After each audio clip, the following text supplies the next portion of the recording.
Berapa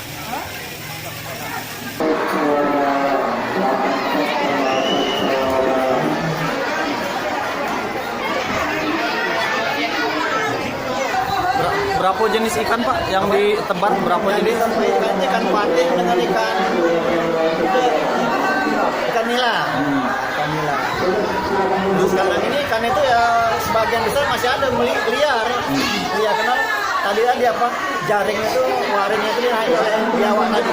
Pak, apakah tujuan budidaya ikan ini untuk UKM dan koperasi sekolah atau bagaimana? Bukan. Sebenarnya yang salah. Silakan Pak. Yang apa yang rencananya yang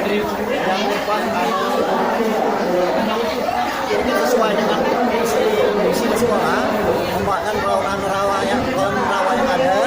Nah itu rencana dianu lagi. Bahkan dari pihak guru juga sudah mengusulkan ya dimodali oleh guru masing-masing bersama-sama secara patungan. Tadi dia dikembangkan secara profesional. Nah di jargonnya, ya karena kita tahu sekarang selama ini ada juga yang sebagian ngomong masyarakatnya yang mancing, itu kan ingin keamanannya kurang terjamin. Berarti outputnya